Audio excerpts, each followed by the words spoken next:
Hey guys, it's Paul Jang, and going to be talking to you about how to value things. So, I've been reading a lot on Warren Buffett lately. If you don't know, he's one of the richest people in the world. He owns a company, and he's very into, if you read his stuff, he's very into value investing. And the premise of it is the stock market has different prices on different companies, and there's some kind of intrinsic value that you know what a company is worth, and so you want to buy things at a price below what you think a company is worth, and then just kind of hold on to it forever. That's kind of his style. He's adapted things. And one of the biggest things though that I just love researching in general, but that I've been thinking about and I've researched on my own is how do you figure out this intrinsic value of a company or intrinsic value of some kind of acquisition? I think when you get bigger, it just seems like the really big players are into acquisitions. You look at private equity firms, you look at getting public and how businesses actually build up. You sell your own services, but at a point, it's just easier to acquire a customer base, a product line, branding. So if you look at Disney, they bought Star Wars, they bought Marvel, and it shot up the value of that company. So with this idea of intrinsic value, how do you figure out whatever asset it is, a company, a stock, in our case, real estate or land? How do you figure out the value of something, and then that other people aren't going to recognize, and then you purchase it at a discount? So, I've been thinking a lot about it, and it's just there's different ways to value property itself. You could compare it to something else, but I've just kind of found, at least in terms of land, if you know what the cheapest property is out in the market, you know that you will be competing with that property every single time. So the way I've kind of done my pricing and thinking about things is let's say there's a 10 acre, and there's different price ranges. There's one that's selling for $10,000, another one for 12, another one for 15, another one for 30. Now, if you are going to figure out how do I value this property that's 10 acres? It's different from all the other 10 acres out there, right? How do I value it? And you could basically get all the sold data, all the markets out there, and then kind of take an average on things. You could do it, take out the extremities, take out the 30,000, take out the 10,000, and kind of come around kind of in the middle point of things, or just look at sold data, right? What were the properties that were sold? Forget about the ones that are out in the market. It's pretty difficult. And when I was just playing around with stocks and companies and trying to figure out intrinsic values, there's so many numbers, there's so many variables. You have to consider the future value of something, or are you just not going to consider that at all? And you gain some kind of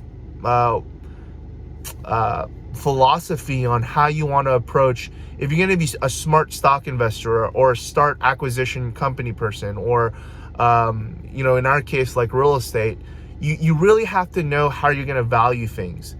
And what I've decided is, at least from the beginning stages, is if there's a 10 acre property that's $10,000, whenever someone's going to be researching for a property at that, in that certain county, you're always going to try finding the cheapest stuff. And then from there, you might go increase the price if that first property, wasn't, up to your standard. It was a little funky road, or, the shape of it was weird. You might go more expensive, but you're always going to be competing on that cheapest price, at least for real estate, right? And I personally think you should use that number and maybe the second or third number after it, and value your pricing based on that. So if you got a $10,000 lot, there's ones that are selling for $15,000, $30,000. I don't really think you should price on an average, you should price it on that cheapest lot, and then figure out if you're going to pay 50 cents on the dollar, 30 cents, or 25 cents on the dollar. And then, once you have that, there's a margin of there that there's profit, and there's a margin in the case that for land, if real estate just kind of crashed down, you have a margin of safety to get your money back, right? I'm pretty risk averse in terms of assets, and I think it's being shaped by Warren Buffett, some of these other company acquisition people, like whatever interest rate that whatever interest or money that you could earn on an acquisition and then purchasing it, if you don't get your principal back, if you don't get your initial investment back, you lost money. It doesn't matter if you thought it was 20%, 30%, 100%, 300%. If you don't get your money back, it's kind of a loss. And so I really think you need to hedge your bets, price your land lots a lot cheaper than out there. You're not competing with realtors, and find better deals so that you could sell things quicker. So, if you're gonna find, let's say you find another property that you're able to buy for 5,000, so 50 cents on the dollar and the 10, then hey, maybe that lot really you could sell it for 20,000, but what you don't want to do is it's more similar to the $10,000 lot, and at least you have a $5,000 margin that you could profit or get out on that deal. So I just think this principle of value investing, finding lots, finding real estate, finding acquisition, whatever it is, a laundromat, a vending machine company, a tailoring company, a retail restaurant business, whatever business, stock, whatever acquisitions in real estate, you need to buy low. Buy at a point where whatever asset you're getting at, it's cheaper than what you feel like you could sell it at a later point, at its current value, not some future projections. I think appreciation, it's nice to play with, it's nice to have, but especially in the beginning stages, you want solid deals, things that you could count on.